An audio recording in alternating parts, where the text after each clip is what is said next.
সকলকে স্বাগত জানাই। আজকে আলোচনা করতে চলেছি 15ই মে 7:30 থেকে লখনৌ সুপার জায়েন্ট এবং চেন্নাই সুপার কিংসের মধ্যে যে ম্যাচটি অনুষ্ঠিত হতে চলেছে সেই ম্যাচটি নিয়ে। প্রথমেই চোখ রাখা যাক পয়েন্ট টেবিলের দিকে।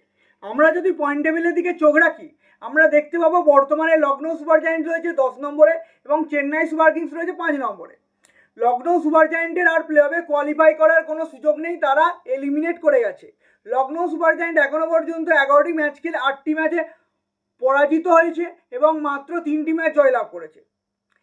এবং অপরপক্ষে চেন্নাই সুপার কিংস এখনো পর্যন্ত 11টি ম্যাচ খেলেছে, তার মধ্যে তারা 6টি জয়লাভ করেছে এবং 5টি ম্যাচ পরাজিত হয়েছে। তাদের মোট পয়েন্ট হলো 12 পয়েন্ট, তারা এখন 5 নম্বর রয়েছে পয়েন্ট টেবিলে। সুতরাং তাদের যদি প্লে অফে কোয়ালিফাই করতে হয় তাহলে বাদবাকি 3টে ম্যাচের মধ্যে 2টে ম্যাচ জয়লাভ করতে হবে। এবং আজকে তাদের ম্যাচটি চেন্নাইয়ের কাছে খুবই গুরুত্বপূর্ণ, কারণ আজকের ম্যাচটি যদি তারা জয়লাভ করে তাহলে প্লে অফে তারা দোরগোড়ায় পৌঁছে যাবে এবং প্লে অফে যাওয়ার এক ধাপ তারা এগিয়ে যাবে। প্রথমে আলোচনা করি লখনৌ সুপার জায়েন্ট নিয়ে। লখনৌয়ের ব্যাটিং অর্ডার নিয়ে প্রথমে আলোচনা করা যাক। লখনৌয়ের ব্যাটিং অর্ডারে প্রথমেই রয়েছে ওপেনিং জুটি তাদের জস ইংলিশ এবং মিচেল মার্শ।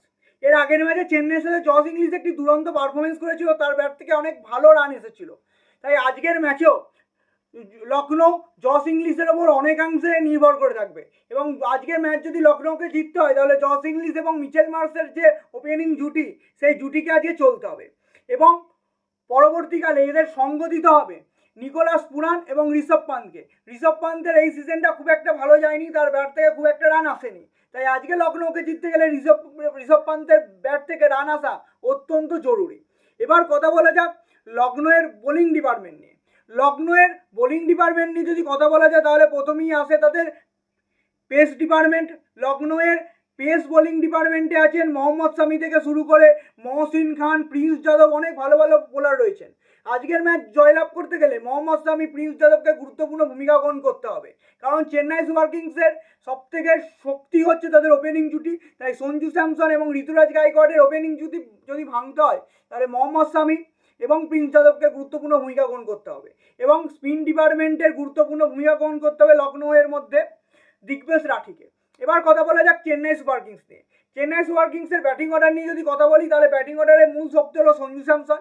যদি চেন্নাইকে ম্যাচটি জিততে হয় তাহলে সঞ্জু স্যামসনকে যথেষ্ট ভালো পারফরমেন্স করতে হবে এবং তার ব্যাট থেকে রান আসা অনেকাংশে জরুরি হয়ে যাবে এবং তার যোগ্য সঙ্গ দিতে হবে অবশ্যই ঋতুরাজ গাইকোয়াড়কে।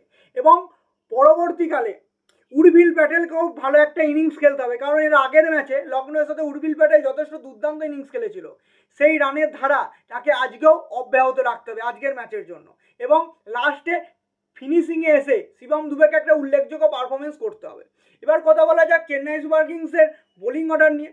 চেন্নাই সুপার কিংসের বোলিং ডিপার্টমেন্ট নিয়ে যদি কথা বলি তাহলে এখানে প্রথমেই কথা হয় স্পিন ডিপার্টমেন্ট, কারণ স্পিন ডিপার্টমেন্ট হলো মূল শক্তি হলো চেন্নাইয়ের বোলিংয়ে। চেন্নাই স্পিন ডিপার্টমেন্টে রয়েছে একদিকে নূর আহমেদ, অন্যদিকে আকিল হোসেন। এই দুজন হলো চেন্নাইয়ের স্পিন বোলিংয়ে মূল শক্তি। অর্থাৎ আজকে ম্যাচ জিততে গেলে এই দুজনকে গুরুত্বপূর্ণ ভূমিকা গ্রহণ করতে হবে এবং অংশুল কম্বোজ এখনো পর্যন্ত পাওয়ার প্লে থেকে শুরু করে ডেথ ওভারে যথেষ্ট ভালো পারফরমেন্স দিয়েছে। আজকের ম্যাচেও তার এই পারফরমেন্স বজায় রাখতে হবে যদি চেন্নাইকে ম্যাচটি জিততে হয়। শেষ পর্যন্ত বলা যায় আজকের এই ম্যাচটি অত্যন্ত গুরুত্বপূর্ণ হতে চলেছে। আজকের ম্যাচটি চেন্নাইয়ের জন্য খুবই গুরুত্বপূর্ণ ম্যাচ। চেন্নাই যদি আজকের ম্যাচটি জয়লাভ করে তাহলে তারা প্লে অফের একদম দোরগোড়ায় পৌঁছে যাবে এবং প্লে অফে ওঠার আর এক ধাপ এগিয়ে যাবে। অন্যদিকে রয়েছে লখনৌ সুপার জায়েন্টস, যার হারানোর কিছুই নেই, কিন্তু অন্যদিক তার অপরপক্ষে তার বিপক্ষেই রয়ে যায় চেন্নাই সুপার কিংস, যার হারানোর অনেক কিছু রয়েছে। সুতরাং চেন্নাই আজকে চাইবে আজকের ম্যাচটা অবশ্যই জিততে। আজকের ভিডিওতে এই পর্যন্ত।